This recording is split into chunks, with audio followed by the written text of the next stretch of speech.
ပတ်စံရှိရင်ဘာမဆိုလုံးလို့ရတဲ့အခုလိုမျိုးခစ်ကြီးထဲမှာလူတက်ပြီးတာတော့မှထောင်မကြပဲနဲ့အပြစ်မှာအေးအေးစစ်စစ်စိန်နဲ့နေခဲ့ရတဲ့အမျိုးသမီးတစ်ယောက်ရဲ့အမှုမှန်အကြောင်းလေးတစ်ခုပြောပြပြီးသွားပါမယ်ရှင်မင်္ဂလာပါရှင်ဒီနေ့ဗီဒီယိုလေးကတော့နည်းနည်းလေးတော့စကားလုံးကြမ်းသွားလိမ့်မယ်ဒါပေမဲ့ဒါကအမှန်တရားအဖြစ်အပျက်တစ်ခုပဲ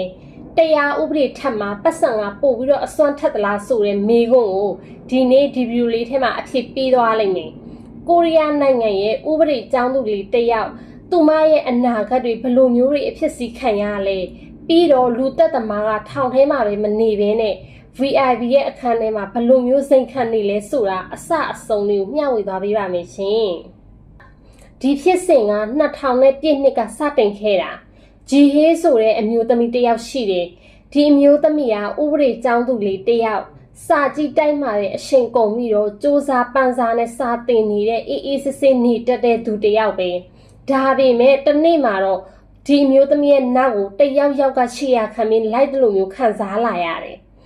စဉ်းစားကြည့်ကြအောင်နော်ကိုယ့်ရဲ့နောက်ကိုတယောက်ယောက်ကတကောက်ကောက်နဲ့လိုက်နေတာကိုတိတိကြီးနဲ့ဘာမှလုပ်လို့မရတဲ့ခံစားချက်ကဘလောက်တောင်များကြောက်ဖို့ကောင်းမလဲဆိုတာကိုဒီအမျိုးသမီးကရဲကိုလည်းအကြောင်းကြားတယ်ဒါပေမဲ့ဘသူကမှဂရုမစိုက်ခဲ့ကြဘူးဒီလိုနဲ့အချိန်ကြီးက2နှစ်လောက်ကြာသွားတယ်2002ခုနှစ်မတ်လရဲ့မနက်ခင်းလေးတစ်ခုမှာဂျီဟေးကလေးကျင်ခံလုံးဖို့ဆိုပြီးတော့အပြင်ထွက်သွားရာကနေအိမ်ကိုဘယ်တော့အခါမှပြန်မလာတော့ဘူးသူ့ရဲ့အဖေကရဲကိုအကြိမ်ကြိမ်တိုင်ကြားခဲ့တယ်သူ့ရဲ့သမီးလေးစီမှာလူတစ်ယောက်ကတကောက်ကောက်နဲ့လိုက်နေတဲ့သူရှိတယ်ဆိုတာကိုပြောတယ်ဒါပေမဲ့ဘသူကမှစိတ်လည်းမဝင်စားဘူးပြောတာတွေလည်းအကုန်လုံးပြစ်ပယ်ရှင်းခံရတယ်နောက်ဆုံးမှာတော့တော်ထဲမှာဂျီဟေးရဲ့ရုပ်အလောင်းကိုတွေ့လိုက်ရတော့တယ်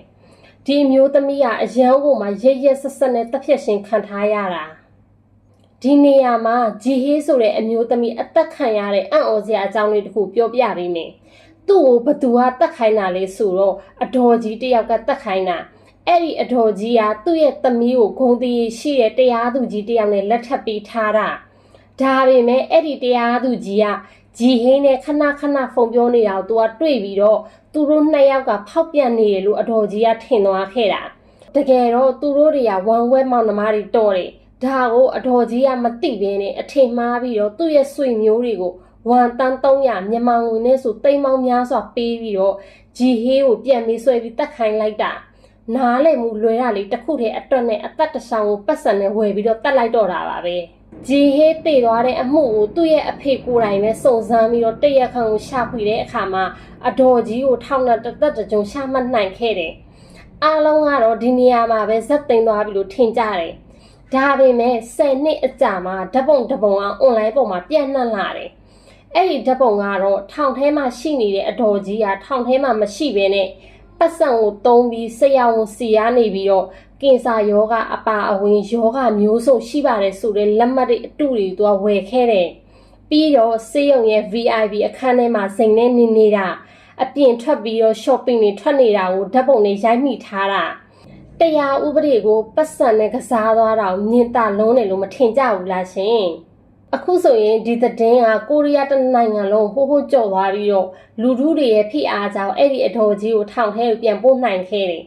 ဒါပေမဲ့ဂျီဟေးရဲ့မိဘတွေကတော့ရင်ကွဲမတန့်အောင်ခံစားနေရတယ်ဒီအဖြစ်အပျက်လေးကိုကြည့်ပြီးတော့ဇင်တို့တွေအတွက်ဘာကိုသင်ခန်းစာပေးတယ်လဲဆိုရင်တရားဥပဒေဆိုတာပတ်စံရှိတဲ့သူတွေအတွက်ပဲလားအခုကြည့်နေကြတဲ့သူတွေကိုဘယ်လိုမျိုးထင်လဲကိုယ့်ရဲ့အထင်အမြင်လေးတွေလည်းရေးပြီးတော့ဆွေးနွေးသွားကြပါအောင်ရှင်